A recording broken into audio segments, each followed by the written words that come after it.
Okay, dear students, so today we are going to learn the charge to mass ratio of electron, right? Already we have discussed regarding electron and cathode ray discharge tube and the importance of those aspects already we have learned, right? So today we have to go for the charge to mass ratio, how to find out the charge to mass ratio of a particular electron, okay? The setup already I have given here. In that setup, you can see cathode is there, anode is then same concept, the cathode ray discharge tube. Okay, so in addition to that we have what field. So here you can see plus or minus, that is electric field, and north pole and south pole, so they are nothing but the uh, magnetic field. So both field are has given there, and at the end we have what, the fluorescent screen. We have fluorescent screen, right? So when you apply voltage across the cathode and anode, right, then what happens, the rays are emerging from the cathode to the anode side, right? So in anode plate what we have to do, so we have to make it whole, so then the straight line are passing, or else the straight line radiations are passing through that slit, and they come across the these fields. Okay, so in the absence of a magnetic field or else electric field, they are moving in a straight line and hit to the beam. So when you apply only a magnetic field or else only a electric field, first we will go for by applying the electric field only. So when you apply electric field, so then what happens, rays are whatever the straight line, they are moving in a straight line, so they are slightly deviated and hit at the point A, right? So why they are slightly deviated towards A? So it is because the electric field, so whatever you are going to apply across that race or else path of movement of electron. So when you apply electric field, so near positive terminal, the rays are attracted, because the rays are made up of what, electrons, so that is negative particle, right. ಅವಾಗ ಏನಾಗುತ್ತೆ, ಅವು positive plate ಕಡೆಗೆ move ಆಗೋದ್ರಿಂದ straight line ಇದ್ದದ್ದು ಏನಾಗುತ್ತೆ, slightly deviation ಆಗುತ್ತೆ. ಅರ್ಥ ಆಯ್ತಾ, ಅಲ್ಲಿ ಡಿವಿಯೇಷನ್ ಆಗುತ್ತೆ. So when you apply magnetic field ಒಂದು, ಯಾವಾಗ ಮ್ಯಾಗ್ನೆಟಿಕ್ ಫೀಲ್ಡ್ ಅನ್ನು ಅಪ್ಲೈ ಮಾಡ್ತೀರಿ, ಸೊ ಆವಾಗ ಏನಾಗುತ್ತೆ, ಸೌತ್ ಪೋಲ್ ಕಡೆಗೆ ಏನಾಗುತ್ತೆ, ಸೊ ನಿಮ್ಮ ಇಲೆಕ್ಟ್ರಾನ್ ರೇಸ್ ಅಥವಾ ಕ್ಯಾಥೋಡ್ ರೇ ಎನ್ನುವಂಥದ್ದು ಸೊ ಅಟ್ರಾಕ್ಷನ್ ಆಗುತ್ತೆ. ಅವಾಗ ಅದನ್ನ ಡಿವಿಯೇಷನ್ ಅಂತ ಹೇಳ್ತೀವಿ, ಬಾಗುವಿಗೆ deviation, and they are hit to the fluorescent screen at point C, right? So that is the first, in the presence of electric field and the in the presence of magnetic field, right? So when you remove all that field, ಅವಾಗ ಏನಾಗುತ್ತೆ, particle moving in a straight line, ಆಯ್ತಾ? So ಆ particle ಎನ್ನುವಂಥದ್ದು ಏನಾಗುತ್ತೆ, ಅಥವಾ cathode ರೇ ಎನ್ನುವಂಥದ್ದು ಏನಾಗುತ್ತೆ, ಸ್ಟ್ರೈಟ್ ಲೈನ್ ಅಲ್ಲಿ ಮೂವ್ ಆಗುತ್ತೆ, ರೈಟ್? ಸೊ ನಾವು what we have to do, simultaneously we have to apply what, plus and electric charge or else electric field or the magnetic field. So ಎರಡು field ಅನ್ನ ಏನ್ ಮಾಡಬೇಕು, simultaneously ಕೊಡಬೇಕು. So before going to that, so you can see the setup, they are done, magnetic field and electric field setup ಯಾವ ರೀತಿ ಇಟ್ಟಿದ್ದಾರೆ ಕೇಳಿದ್ರೆ, they are perpendicular to each other. So ಎರಡು ಕೂಡ ಏನಾಗುತ್ತೆ, they are perpendicular to each other, right? So electric field and the magnetic field are perpendicular to each other, and also they are perpendicular to the path of what, radiation or else path of what, ಯಾವುದು rays, ಯಾವುದು cathode rays, right? So when you apply both field simultaneously, ಎರಡು field ಅನ್ನ ಒಟ್ಟಿಗೆ ಏನ್ ಮಾಡ್ಬೇಕು, ಇವಾಗ apply ಮಾಡಬೇಕು. So ಆವಾಗ ಏನಾಗುತ್ತೆ ಕೇಳಿದ್ರೆ, so you can adjust the magnitude of the field ನ ಸ್ಟ್ರೆಂತ್ ಅನ್ನ ಏನ್ ಮಾಡ್ಬೋದು, ಸೊ ಚೇಂಜಸ್ ಅನ್ನ ಮಾಡ್ಬೋದು, ಆಲ್ಟರ್ನೇಟ್ ಸ್ಟ್ರೆಂತ್ ಅನ್ನ ಮಾಡ್ಬೋದು. ಯಾವ್ದನ್ನ ಆಲ್ಟರ್ ಮಾಡ್ಬೋದು, ಎಲೆಕ್ಟ್ರಿಕ್ ಫೀಲ್ಡ್ ಅನ್ನ ಆಲ್ಟರ್ ಮಾಡ್ಬೋದು, as well as the magnetic field ಅನ್ನ ಆಲ್ಟರ್ ಮಾಡ್ಬೋದು. So when you do the alteration, so ಅವಾಗ ಏನಾಗುತ್ತೆ ಕೇಳಿದ್ರೆ, in such a way that the cathode ray should be move in a straight line. In the absence of electric field, magnetic field ಯಾವ ರೀತಿ movement ಆಗುತ್ತೆ ನೋಡಿ, radiation ಅಥವಾ cathode ರೇ ಎನ್ನುವಂಥದ್ದು, ಅದೇ ರೀತಿಯಲ್ಲಿ ಬೋತ್ ಫೀಲ್ಡ್, ಎರಡೂ ಫೀಲ್ಡ್ ಅನ್ನು ಅಪ್ಲೈ ಮಾಡಿದಾಗ ಮತ್ತೆ ಅದನ್ನ ಏನ್ ಮಾಡಬೇಕು, so you have to make it adjust such a way that the radiation should be pass in a straight line, right? So ಅದನ್ನ ಸ್ಟ್ರೈಟ್ ಲೈನ್ ಮಾಡುವಾಗ ಏನ್ ಮಾಡಬೇಕು, we have to apply the field. So from that magnitude, so we can calculate what E and say M ratio, charge to mass ratio ಅನ್ನ find out ಮಾಡುವಂತದ್ದು, right? When only electric field is applied, the electron deviate from their path and hit the cathode ray tube at point A. Similarly, so when only magnetic field is applied, electrons strike the cathode ray tube at a point C. By carefully balancing the electrical and magnetic field strength, it is possible to bring back the electron to the path followed as in the absence of electric or magnetic field, and they hit the screen at point B. So these are the 3 points. So whatever I have explained earlier, same thing here. Next, by carrying out accurate measurements, ಯಾವುದು ಆ measurement ಮಾಡ್ತಾರೆ. So ಆ field ಏನಿದೆ ನೋಡಿ, electric field ಮತ್ತೆ magnetic field, so ಅದನ್ನು ಹಾಕಿದಾಗೆ ಒಂದು ಮೆಜರ್ಮೆಂಟ್ ಅನ್ನು ಮಾಡ್ತಾರೆ. So Thomson was able to determine the value of e by m e ratio. So ಆ ರೇಷಿಯೋವನ್ನು ಫೈಂಡ್ ಔಟ್ ಮಾಡ್ತಾನೆ. E divide by m e ಮಾಡಿದಾಗ ಆ ರೇಷಿಯೋ ಎನ್ನುವಂಥದ್ದು ಏನು ಬರುತ್ತೆ, ಆ ವ್ಯಾಲ್ಯೂವನ್ನು ಫೈಂಡ್ ಔಟ್ ಮಾಡ್ತಾನೆ. So that is nothing but 1.75882 ಅಲ್ಲಿ ಇಂಟು ಹಾಕಬೇಕು, into multiplication into 10⁻11 coulomb per kg.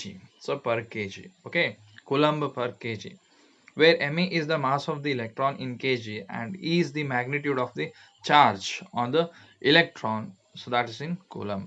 Okay, so that is the value of what E by m ratio ಅಂತ ಹೇಳ್ತೀವಿ. Now, so when you apply electric field and magnetic field, ಅವಾಗ ಏನಾಗಿದೆ, ನಿಮ್ಮ radiation ಎನ್ನುವಂಥದ್ದು deviate ಆಗಿದೆ. Straight line ಇಂದ ಏನಾಗಿದೆ, electric field ಕಡೆ ಹೋಗಿದೆ, ಪಾಸಿಟಿವ್ ಕಡೆ ಹೋಗಿದೆ. ಅದೇ ರೀತಿಯಲ್ಲಿ ಮ್ಯಾಗ್ನೆಟಿಕ್ ಫೀಲ್ಡ್ ಕೊಟ್ಟಾಗ ಏನಾಗುತ್ತೆ, ಸೌತ್ ಫೀಲ್ಡ್ ಕಡೆಗೆ ಬರುವಂಥದ್ದು, ಎಗೆ ಹೋಗಿ ಹಿಟ್ ಆಗಿದೆ ಮತ್ತೆ ಬಿ ಹೋಗಿ ಹಿಟ್ ಆಗುವಂಥದ್ದು. So you can see here, ಎಲ್ಲಿದೆ, ಯು ಕ್ಯಾನ್ ಸಿ ಹಿಯರ್, ಎಗೆ ಹಿಟ್ ಆಗಿದೆ ಎಲೆಕ್ಟ್ರಿಕ್ ಫೀಲ್ಡ್ ಕೊಟ್ಟಾಗ. ಅದೇ ರೀತಿಯಲ್ಲಿ ಮ್ಯಾಗ್ನೆಟಿಕ್ ಫೀಲ್ಡ್ ಕೊಟ್ಟಾಗ ಏನಾಗಿದೆ, ಸಿಗೆ ಬಂದು ಹಿಟ್ ಆಗಿದೆ, right. So this is what we are calling what deviation ಅಂತ ಹೇಳ್ತೀವಿ. ಏನು ಹೇಳ್ತೀವಿ ನಾವು ಅದನ್ನ, ಡಿವಿಯೇಷನ್. ಇವಾಗ ರೇ ಎನ್ನುವಂಥದ್ದು ಅಥವಾ ಆ ಇಲೆಕ್ಟ್ರಾನ್ ಸ್ಟ್ರೀಮ್ ಇರ್ಬೋದು ಅಥವಾ ಕ್ಯಾಥೋಡ್ ರೇ ಇರ್ಬೋದು, ಡಿವಿಯೇಷನ್ ಆಗಬೇಕಿದ್ರೆ what is the amount of deviation, ಎಷ್ಟು ಡಿವಿಯೇಷನ್ ಆಗಿದೆ. ಸೊ ಆ ಅಮೌಂಟ್ ಎನ್ನುವಂಥದ್ದು ಯಾವುದ್ರ ಮೇಲೆ ಡಿಪೆಂಡ್ ಆಗಿರುತ್ತೆ. So it is depending upon what, okay. So the amount of deviations of the particle from their path in the presence of electrical field or magnetic field depending upon, number one, the magnitude of the negative charge on the particle.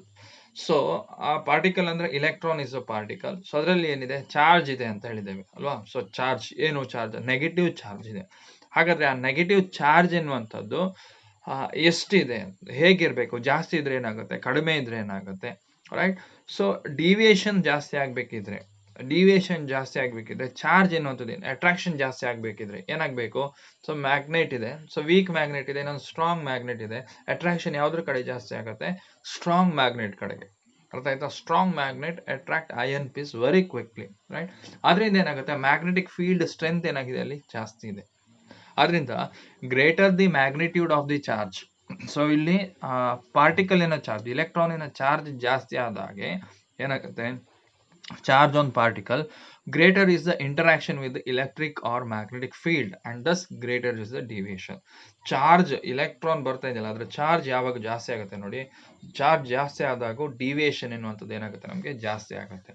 ಅದೇ ರೀತಿಯಲ್ಲಿ so mass of the particle, lighter the particles greater is the deflection. So ಯಾವಾಗ ಇಲೆಕ್ಟ್ರಾನಿನ mass ಎನ್ನುವಂಥದ್ದು light ಇರುತ್ತೆ, so light ಆಗಿರುತ್ತೆ, not heavy. So lighter the particle, so greater is the deflection. So one thing is magnitude of the negative charge on the particle. Second one, the mass of the particle, that is should be lighter mass and greater should be the deviation. Okay, next third one, the strength of the electrical or magnetic field. So strength of the electrical and the magnetic field, same thing. Higher the strength of the electrical or magnetic field, higher the deflections of the electrons from the original path. So ಅವಾಗ ಏನ್ ಮಾಡಿದೀವಿ, charge ಬಗ್ಗೆ ಹೇಳಿದ್ದೇವೆ. ಇವಾಗ ಏನಾಗುತ್ತೆ, field ಬಗ್ಗೆ, field variation ಮಾಡಿದಾಗ electric field ಹೇಗಿರಬೇಕು, ಮ್ಯಾಗ್ನೆಟಿಕ್ ಫೀಲ್ಡ್.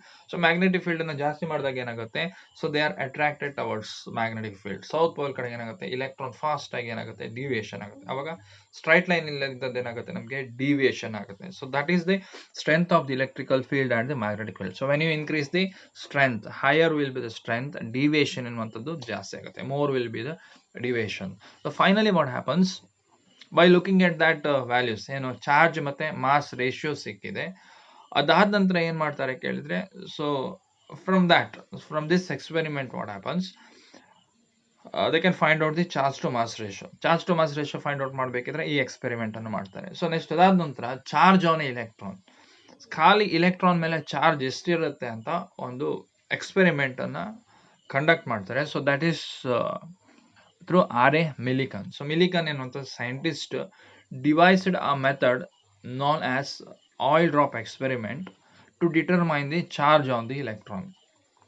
ಒಂದು ಪರ್ಟಿಕ್ಯುಲರ್ ಇಲೆಕ್ಟ್ರಾನಿನ ಚಾರ್ಜ್ ಅನ್ನ ಫೈಂಡ್ ಔಟ್ ಮಾಡಬೇಕಿದ್ರೆ ಏನ್ ಮಾಡ್ತಾನೆ, ಆಯಿಲ್ ಡ್ರಾಪ್, ಯಾವುದು ಆಯಿಲ್ ಡ್ರಾಪ್ ಎಕ್ಸ್ಪೆರಿಮೆಂಟ್ ಅಂತ ಇರುತ್ತೆ. ಸೊ ಆ ಎಕ್ಸ್ಪೆರಿಮೆಂಟಲ್ ಸೆಟಪ್ ಅಲ್ಲಿ, so simply I will explain it. Experimental setup ಅಲ್ಲಿ ತಗೊಳ್ಳುವಂಥದ್ದು ಆಯಿಲ್ ಅನ್ನ ಸ್ಪ್ರೇ ಮಾಡ್ತಾರೆ, ಅದು ಮಿಸ್ಟ್ ಆಗಿ ಕನ್ವರ್ಟ್ ಆಗುತ್ತೆ. So small particles of oil. So ಅದರಲ್ಲಿ ಒಂದು ಆಯಿಲ್ ಪಾರ್ಟಿಕಲ್ ಅನ್ನು ಅಬ್ಸರ್ವೇಷನ್ ಆಗಿ ತಗೊಳ್ತಾರೆ, ಆಯ್ತಾ. ಸೊ ಅಲ್ಲಿ ಟೆಲಿಸ್ಕೋಪ್ ಇರುತ್ತೆ, ರೈಟ್, ಟೆಲಿಸ್ಕೋಪ್ ಇರುತ್ತೆ. ಸೊ ಒಂದು ಆಯಿಲ್ ಡ್ರಾಪ್ ಅನ್ನ ಒಬ್ಸರ್ವ್ ಮಾಡಲಿಕ್ಕೆ, so movement of that oil drop. So ಆ ಸೆಟಪ್ ಅನ್ನ ಮಾಡಿ ಅದಾದ ನಂತರ ಎಕ್ಸ್ರೇ ಅನ್ನ ಪಾಸ್ ಮಾಡ್ತಾರೆ ಅದ್ರೊಳಗಡೆ. ಎಕ್ಸ್ರೇ ಅನ್ನ ಪಾಸ್ ಮಾಡಿದಾಗ ಏನಾಗುತ್ತೆ, ಅಲ್ಲಿರ್ತಕ್ಕಂಥ ಏರ್ ಅಲ್ಲಿ ಏನಿರುತ್ತೆ, ಮಾಲಿಕ್ಯೂಲ್ ಇರುತ್ತೆ ಅಥವಾ ಆಟಮ್ ಇರುತ್ತೆ, ರೈಟ್, ಗೇಷಿಯಸ್ ಆಟಮ್ ಇರುತ್ತೆ. ಆವಾಗ ಏನಾಗುತ್ತೆ, ಎಕ್ಸ್ರೇ ಹೋಗಿ ಬಂಬಾರ್ಡ್ ಆದಾಗ ಅದರಿಂದ ಇಲೆಕ್ಟ್ರಾನ್ ಎನ್ನುವಂಥದ್ದು ಮೂವ್ ಆಗುತ್ತೆ. ಸೊ ಇಲೆಕ್ಟ್ರಾನ್ ಎನ್ನುವಂಥ ಇಜೆಕ್ಟ್ ಆಗುತ್ತೆ. So that is charged particle, negative charged particle. ಆ ಇಲೆಕ್ಟ್ರಾನ್ ಎನ್ನುವಂಥದ್ದು ಏನಾಗುತ್ತೆ, ಈ ಆಯಿಲ್ ಲಿಕ್ವಿಡ್ ಮೇಲೆ ಬಂದು ಅಬ್ಸಾರ್ಬ್ ಆಗುತ್ತೆ, ಅಬ್ಸಾರ್ಪ್ಷನ್ ಆಗುತ್ತೆ, ರೈಟ್. ಸೊ ಇವಾಗ ಆಯಿಲ್ ಪಾರ್ಟಿಕಲ್ ಎನ್ನುವಂಥದ್ದು ಏನಾಗಿದೆ, ಇವಾಗ ಚಾರ್ಜೆಡ್ ಪಾರ್ಟಿಕಲ್, ರೈಟ್. ಸೊ ಅಲ್ಲಿ ಏನ್ ಮಾಡಿರ್ತಾರೆ ಕೇಳಿದ್ರೆ, ಎರಡು ಇಲೆಕ್ಟ್ರೋಡ್ ಅನ್ನು ಹಾಕಿರ್ತಾರೆ. ಸೊ ಮೆಟಲ್ ಪ್ಲೇಟ್, ಒಂದು ಪಾಸಿಟಿವ್ ಪ್ಲೇಟ್, ಆ ಎಕ್ಸ್ಪೆರಿಮೆಂಟ್ ಸೆಟಪ್ ಅಲ್ಲಿ ಒಂದು ಪಾಸಿಟಿವ್ ಪ್ಲೇಟ್ ಮತ್ತೆ ಇನ್ನೊಂದು ನೆಗೆಟಿವ್ ಪ್ಲೇಟ್ ಅನ್ನು ಹಾಕಿರ್ತಾರೆ. ಸೊ ಅದಕ್ಕೆ ಚಾರ್ಜ್ ಮಾಡ್ತಾರೆ. So they R passing electric current. So ಅವಾಗ ಏನಾಗುತ್ತೆ, so forget about the electric current. So ಇವಾಗ ಸ್ವಿಚ್ ಆಫ್ ಅಲ್ಲಿ ಇವಾಗ ಏನಾಗುತ್ತೆ, ಆಯಿಲ್ ಡ್ರಾಪ್ ಏನಾಗುತ್ತೆ, so they R fall down ಅಲ್ಲ, ಬಿಕಾಸ್ ಆಫ್ ದಿ ಗ್ರಾವಿಟೇಷನ್ ಏನಾಗುತ್ತೆ, ಅದು ಕೆಳಗಡೆ ಬರುತ್ತೆ. ಇವಾಗ ಏನ್ ಮಾಡ್ತಾರೆ, ಸ್ವಿಚ್ ಅನ್ನು ಆನ್ ಮಾಡ್ತಾರೆ. In the way what happens, ಇವಾಗ ಗ್ರಾವಿಟೇಷನ್ ಫೋರ್ಸ್ ಇಂದ ಲಿಕ್ವಿಡ್ ಡ್ರಾಪ್, ಆಯಿಲ್ ಡ್ರಾಪ್ ಎನ್ನುವಂಥದ್ದು ಕೆಳಗಡೆ ಬರ್ತಾ ಇದೆ, ಅದ್ರ ಸುತ್ತ ಏನಿದೆ, ಎಲೆಕ್ಟ್ರಾನ್ ಚಾರ್ಜ್ ಇದೆ. ಇವಾಗ ಏನ್ ಮಾಡ್ತಾರೆ ಕೇಳಿದ್ರೆ, ಪಾಸಿಟಿವ್ ಪ್ಲೇಟ್ ಏನಿದಾವೆ ನೋಡಿ, ಅದರಲ್ಲಿ ಏನ್ ಮಾಡ್ತಾರೆ, ವೋಲ್ಟೇಜ್ ಅನ್ನ ಡಿಫರೆನ್ಸ್ ಮಾಡ್ತಾರೆ. ಹಾಗೇನಾಗುತ್ತೆ, ಒಂದು ವೋಲ್ಟೇಜ್ ಅನ್ನ ಬ್ಯಾಲೆನ್ಸ್ ಮಾಡ್ತಾರೆ. ಯಾವ ರೀತಿ ಕೇಳಿದ್ರೆ, ಈ ಲಿಕ್ವಿಡ್ ಆಯಿಲ್ ಡ್ರಾಪ್ ಎನ್ನುವಂಥದ್ದು ಕೆಳಗಡೆ ಬರ್ಲಿಕ್ಕಿಲ್ಲ. So they are not coming down and they are stationary. ಅವೇನಾಗುತ್ತೆ, ಮೂಮೆಂಟ್ ಆಗಲ್ಲ, ಒಂದು ಪರ್ಟಿಕ್ಯುಲರ್ ಪೊಸಿಷನ್ ಅಲ್ಲಿ ಸ್ಟೇಷನರಿ ಆಗಿರುತ್ತೆ, ರೈಟ್, ನಾನ್ ಮೂವೇಬಲ್. ಸೊ ಆವಾಗ ಏನಾಗುತ್ತೆ, ಒಂದು ಫೀಲ್ಡ್ ಅನ್ನ ಕ್ರಿಯೇಟ್ ಮಾಡ್ಬೇಕು ಅಥವಾ ಒಂದು ಎಲೆಕ್ಟ್ರಿಕ್ ಫೀಲ್ಡ್ ಅನ್ನ ಕೊಡಬೇಕು, ಯಾವ್ದಕ್ಕೆ, ವೋಲ್ಟೇಜ್ ಅನ್ನ ಕೊಡಬೇಕು. ಆವಾಗ ಏನಾಗುತ್ತೆ, ಈ ಮೂಮೆಂಟ್ ಎನ್ನುವಂಥದ್ದು ಸ್ಟಾಪ್ ಆಗುತ್ತೆ, they are become immovable, stationary. ಆವಾಗ ಏನಾಗುತ್ತೆ, ಆ ಫೀಲ್ಡ್ ಅನ್ನ ವ್ಯಾಲ್ಯೂಯೇಷನ್ ಮಾಡಿದಾಗ ಏನಾಗುತ್ತೆ, ಕ್ಯಾಲ್ಕುಲೇಷನ್ ಮಾಡಿದಾಗ ಏನಾಗುತ್ತೆ, so finally he has able to determine the charge on the electron. Charge on the electron ಅನ್ನು ಮಾಡ್ತಾರೆ. ಸೊ ಅದರಿಂದ charge to mass ratio value ಗೊತ್ತಿದೆ, ಅರ್ಥ ಆಯ್ತಾ. So charge to mass ratio value ಗೊತ್ತಿದೆ. ಅದೇ ರೀತಿಯಲ್ಲಿ ಇವಾಗ ಚಾರ್ಜ್ ಆಫ್ ಎನ್ ಎಲೆಕ್ಟ್ರಾನ್ ಅನ್ನು ಫೈಂಡ್ ಔಟ್ ಮಾಡಿದಿರಿ. ಒಂದು ಎಲೆಕ್ಟ್ರಾನ್ ಮೇಲೆ ಎಷ್ಟು ಚಾರ್ಜ್ ಇದೆ, ಆ ವೋಲ್ಟೇಜ್ ಮೇಲೆ ಡಿಪೆಂಡ್ ಆಗಿದೆ. ಅದರಿಂದ ವ್ಯಾಲ್ಯೂಸ್ ಅನ್ನ ಕೊಟ್ಟಿರ್ತಾರೆ ನೋಡಿ. So here they have given the values. M is equal to e, ಇವಾಗ ಫೈಂಡ್ ಔಟ್ ಮಾಡಿರ್ತಕ್ಕಂಥದ್ದು 1.6022 into 10 to the power of -19 coulomb divide by, ಆ ಎಕ್ಸ್ಪೆರಿಮೆಂಟ್ ಅಲ್ಲಿ ಏನ್ ಮಾಡಿದ್ದಾರೆ, E/m ರೇಷಿಯೋ ಫೈಂಡ್ ಔಟ್ ಮಾಡಿದ್ದಾರೆ, charge to mass ratio. So that is nothing but 1.758820 into 10 to the power of 11 kg ಅಲ್ವಾ, per kg. So ಇವಾಗ ಏನಾಗುತ್ತೆ, e got cancel, final you are getting what, so ಆ value cancel ಆಗುತ್ತೆ, e cancel ಆಗುತ್ತೆ. Then finally you are getting what, me, so mass of the electron. So mass of the electron ಎಷ್ಟಾಗುತ್ತೆ, ಅದು 9.1094 into 10 to the power of -31 kg. So that is the charge on electrons, and then the mass of the electrons we can find it out. So that is through the Millikan experiment, oil drop experiment. Okay, next, discovery of the proton and the neutron. So ಯಾವ ರೀತಿ proton ಮತ್ತೆ neutron ನ Discovery ಮಾಡ್ತಾರೆ. So modified ray tube led to the discovery of particles carrying out positive charge are known as canal rays, right. So ಯಾವ ರೀತಿ same experimental setup ಇರುತ್ತೆ, right, cathode ರೇ tube. So same setup ಇರುತ್ತೆ. ಅಲ್ಲಿ ಏನಾಗುತ್ತೆ ಕೇಳಿದ್ರೆ, cathode ಇಂದ ಏನ್ ಮಾಡಿದೆ, ಆನೋಡ್ ಕಡೆ ಹೋಗ್ತಾ ಇದೆ, it is nothing but electron. So ಅದೇ ರೀತಿಯಲ್ಲಿ ಏನಾಗುತ್ತೆ ಕೇಳಿದ್ರೆ, ಸೊ ಆನೋಡ್ ಇಂದ ಕೆಲವೊಂದು ಸ್ಟ್ರೀಮ್ ಎನ್ನುವಂಥದ್ದು ಯಾವ್ದ್ರ ಕಡೆ ಬರ್ತಾ ಇದೆ, ಸೊ ಕ್ಯಾಥೋಡ್ ಕಡೆ ಬರ್ತಾ ಇದೆ, ರೈಟ್. ಹಾಗಾದ್ರೆ ಏನದು, what is that particles emerging from anode to cathode. Anode is nothing but one positive terminal. Positive terminal ಇಂದ ಅಪೋಸಿಟ್ ಸೈಡ್ ಹೋಗ್ತಾ ಇದ್ರೆ ಅದಕ್ಕೆ ಏನ್ ಹೇಳ್ಬೇಕಾಗಾದ್ರೆ, so they are positively charge particle ಅಂತ ಆಯ್ತು ಅಲ್ವಾ. ಸೊ ಹಾಗಾದ್ರೆ ಅದೇನಾಯ್ತು, so it is nothing but finally they are giving the name for it is nothing but proton. ಹಾಗಾದ್ರೆ ಪ್ರೋಟಾನ್ ಮತ್ತೆ ಇಲೆಕ್ಟ್ರಾನ್ ಡಿಫರೆನ್ಶಿಯೇಟ್ ಮಾಡಿದಾಗ ಏನಾಗುತ್ತೆ, proton quietly opposite for the electron. Electron ಇಂದ ಯಾವ್ದೆಲ್ಲ ಕ್ಯಾರೆಕ್ಟರಿಸ್ಟಿಕ್ಸ್ ಬಂದಿದಾವೆ ನೋಡಿ, slightly opposite. So 100% opposite we are getting for the what proton, right. So ಇಲೆಕ್ಟ್ರಾನಿನ opposite character ಎನ್ನುವಂಥದ್ದು ಯಾವ್ದಕ್ಕೆ ಬರುತ್ತೆ, ಪ್ರೋಟಾನಿಗೆ ಬರುತ್ತೆ, right. Now the characteristics of the positively charged particle, unlike cathode rays, the positively charged particles depending upon the nature of gas present in the cathode ray tube. So how you can say it is true, so ಹೇಗೆ ನೀವು ಇದನ್ನ prove ಮಾಡಬಹುದು. ಆವಾಗ ಅಲ್ಲಿ ಏನ್ ಮಾಡಿದ್ದಾರೆ, ಇನ್ cathode ರೇ discharge tube, so during the Discovery of electron ಬೇರೆ ಬೇರೆ ಗ್ಯಾಸ್ ಅನ್ನ ತಗೊಂಡಿದ್ದಾರೆ, ಬೇರೆ ಬೇರೆ ಇಲೆಕ್ಟ್ರೋಡ್ ಅನ್ನ ತಗೊಂಡಿದ್ದಾರೆ. ವ್ಯಾಲ್ಯೂ ಏನಾಗಿತ್ತು, e by m ratio. E by m ratio for all gases, all electrodes are same value ಬರ್ತಾಯಿತ್ತು. ಬಟ್ ಇಲ್ಲಿ ನಾವು ಬೇರೆ ಗ್ಯಾಸನ್ನು ತಗೊಂಡಾಗ, ಒಂದು ಗ್ಯಾಸನ್ನು ತಗೊಳ್ತೀರಿ, ಮಾಸ್ ರೇಷಿಯೋ ಫೈಂಡ್ ಔಟ್ ಮಾಡ್ತೀರಿ, ಇನ್ನೊಂದು ಗ್ಯಾಸ್ ತಗೊಳ್ತೀರಿ, ಮಾಸ್ ರೇಷಿಯೋ ಫೈಂಡ್ ಔಟ್ ಮಾಡ್ತೀರಿ, ಆವಾಗ ಏನಾಗುತ್ತೆ, ನಮಗೆ ವ್ಯಾಲ್ಯೂಸ್ ಎನ್ನುವಂಥದ್ದು ಡಿಫ್ರೆಂಟ್ ಬರುತ್ತೆ. ಸೊ ಆದ್ರಿಂದ these values depending upon what the types of gas. So different types of ಗ್ಯಾಸಿಗೆ ಡಿಫ್ರೆಂಟ್ ವ್ಯಾಲ್ಯೂಸ್ ಇರುತ್ತೆ. ಆದ್ರಿಂದ ಏನಾಗುತ್ತೆ, positively charged particles depending upon the nature of the gas. ಯಾವ ರೀತಿ ಗ್ಯಾಸ್ ತಗೊಳ್ತೀರಿ, ಸೊ ಅದ್ರ ಮೇಲೆ ಡಿಪೆಂಡ್ ಆಗಿರುತ್ತೆ. Next, the charge to mass ratio of the particle is found to depend upon the gas from which this originates. ಒಂದೊಂದು gas ಅಲ್ಲಿ ಏನಾಗುತ್ತೆ, electron is the fundamental particles, ಎಲ್ಲದರಲ್ಲೂ ಇಲೆಕ್ಟ್ರಾನ್ ಸೇಮ್ ಇರುತ್ತೆ. Means ಇಲೆಕ್ಟ್ರಾನಿನ mass ಇರ್ಬೋದು, number of electrons, ಆ electrons ಏನು difference ಆಗಲ್ಲ. ಬಟ್ ಪ್ರೋಟಾನ್ ಇದ್ದಾಗ ಏನಾಗುತ್ತೆ, ಸೊ ಅಟಾಮಿಕ್ ನಂಬರ್ ಇನ್ಕ್ರೀಸ್ ಆದಾಗ ಏನಾಗುತ್ತೆ ನಮಗೆ, so proton, so they are clubbed in nucleus ಅಲ್ವಾ. So that becomes what difference. ಅದರಿಂದ found depend upon the gas from which these are originates. Next, some of the positively charged particles carry a multiple of fundamental units of electrical charge. So ಇಲ್ಲಿ ಏನಾಗುತ್ತೆ, multiple of fundamental unit charge. ಅದರಿಂದ ಏನಾಗುತ್ತೆ ನಮಗೆ, ಆ value ಎನ್ನುವಂಥದ್ದು ಏನಾಗುತ್ತೆ ನಮಗೆ different ಬರುತ್ತೆ. The behaviour of these particles in the magnetic or electric field opposite to that observed for the electron or cathode rays. So electron cathode rays tube ಅಲ್ಲಿ ಏನು ನೋಡಿದೆ ನೋಡಿ, ಅದರ ಅಪೋಸಿಟ್ ಇಲೆಕ್ಟ್ರಾನ್ ಎನ್ನುವಂಥದ್ದು ಪಾಸಿಟಿವ್ ಟರ್ಮಿನಲ್ ಕಡೆಗೆ ಹೋದ್ರೆ, ನಿಮ್ಮ ಪ್ರೋಟಾನ್ ಎನ್ನುವಂಥದ್ದು ಯಾವ್ದ್ರ ಟರ್ಮಿನಲ್ ಕಡೆ ಹೋಗಬೇಕು, it should be go towards the deviation you can observe in the negative terminal. So ಆದ್ರಿಂದ ಬೇರೆ ಬೇರೆ ಗ್ಯಾಸಿಗೆ, ಅರ್ಥ ಆಯ್ತಾ, so E by M value ಎನ್ನುವಂಥದ್ದು, ಮಾಸ್ ರೇಷಿಯೋ ಎನ್ನುವಂಥದ್ದು ಡಿಫ್ರೆಂಟ್ ಇರುತ್ತೆ. ಆದ್ರಿಂದ they behaves different. Therefore the value is depending upon what, depending upon different gases. ಬೇರೆ ಬೇರೆ ಗ್ಯಾಸ್ ಮೇಲೆ ಏನಾಗುತ್ತೆ, ಈ ವ್ಯಾಲ್ಯೂ ಅನ್ನೋದು ಡಿಫ್ರೆಂಟ್ ಆಗಿರುತ್ತೆ. Okay, next, the smallest and lightest positive ions was obtained from hydrogen was called proton, right. Hydrogen ನಲ್ಲಿ ಏನಾಗುತ್ತೆ ಕೇಳಿದ್ರೆ, ಒಂದು ಪ್ರೋಟಾನ್ ಮತ್ತೆ ಒಂದು ಇಲೆಕ್ಟ್ರಾನ್. ಸೊ ಆಟಮ್ ಎನ್ನುವಂಥದ್ದು neutral, it has a neutrality, right. ಅದರಿಂದ ಇಲೆಕ್ಟ್ರಾನ್ ಹೋದ್ರೆ ಏನು ಉಳ್ಕೊಳ್ಳುತ್ತೆ ನಮಗೆ, ಒಂದು ಪ್ರೋಟಾನ್ ಎನ್ನುವಂಥದ್ದು ಉಳ್ಕೊಳ್ಳುತ್ತೆ. ಸೊ ಇನ್ನೊಂದು ಹೀಲಿಯಂ ಅನ್ನ ತಗೊಂಡಿದ್ರೆ ಏನಾಗುತ್ತೆ, ಇಲೆಕ್ಟ್ರಾನ್ ಹೋದ್ರೆ, ಎರಡು ಇಲೆಕ್ಟ್ರಾನ್ ಹೋದ್ರೆ ಏನಾಗುತ್ತೆ ನಮಗೆ, so there is a 2 protons are present, 2 proton ಇರುತ್ತೆ. ಆದ್ರಿಂದ ಅವುಗಳ ಮಾಸ್ ರೇಷಿಯೋ ಎನ್ನುವಂಥದ್ದು ಚೇಂಜ್ ಆಗುತ್ತೆ. ಅದರಿಂದ ಬೇರೆ ಬೇರೆ ಗ್ಯಾಸಿಗೆ ಮಾಸ್ ಬೇರೆ ಇರುತ್ತೆ, ಅದರಿಂದ ಚಾರ್ಜ್ ಕೂಡ ಬೇರೆ ಇರುತ್ತೆ, ಅದರಿಂದ ವ್ಯಾಲ್ಯೂ ಎನ್ನುವಂಥದ್ದು ಡಿಫ್ರೆಂಟ್ ಆಗಿರುತ್ತೆ. Okay, next, in 1932, Chadwick, by bombarding the thin sheet of beryllium by alpha particle. Okay, so thin sheet of beryllium ಅನ್ನು ತಗೊಳ್ತಾನೆ. ಸೊ ಪೇಪರ್ ಬೆರಿಲಿಯಂ ಇಂದ ಮಾಡಿರ್ತಕ್ಕಂಥ ಚಿಕ್ಕ ಪೇಪರ್ ಅನ್ನು ತಗೊಂಡಿದ್ದಾನೆ.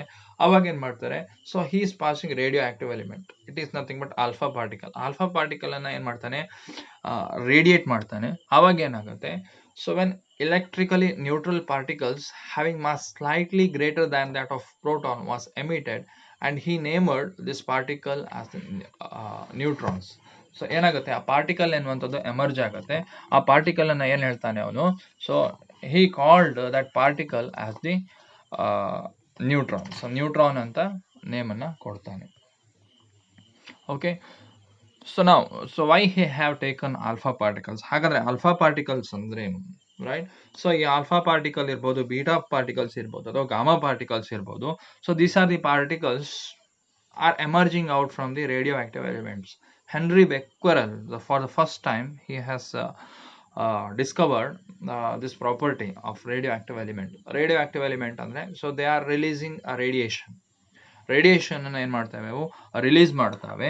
So the radiation it is nothing but the in the form of energy. So light also in the form of energy, radiation every radiations also in the form of energy. ಅದರಿಂದ ಏನಾಗುತ್ತೆ, so ಒಂದೊಂದು ರೇಡಿಯೇಷನ್ಗೆ specific charges ಇರುತ್ತೆ, right? So when you apply field, ಯಾವುದು electric field ಇರ್ಬೋದು, magnetic field ಇರ್ಬೋದು, ಆವಾಗ radiation ಏನು ಆಗುತ್ತೆ, so they are moving towards which terminal, whether they are going for the positive or the negative.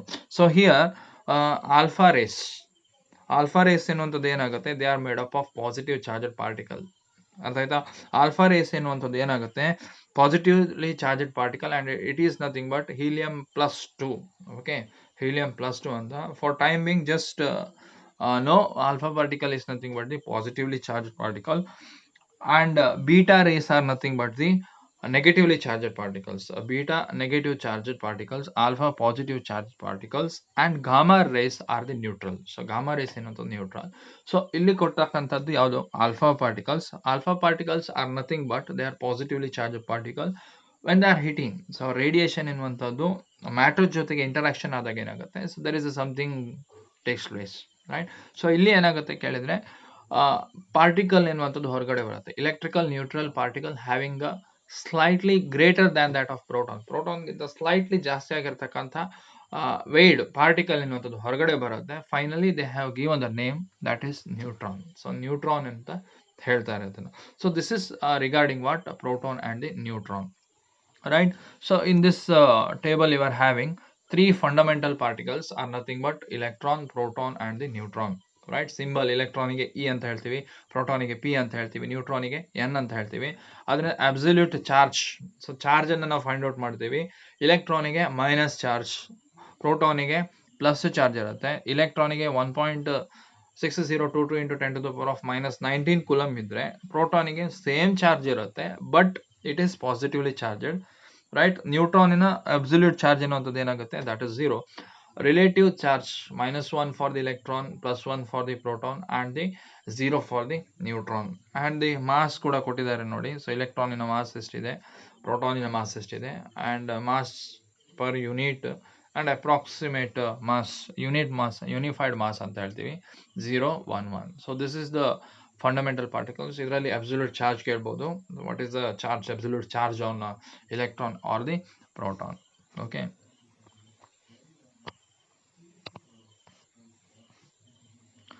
Next we will go for the atomic models. Atomic models I will explain in the next class. Okay. Thank you so much.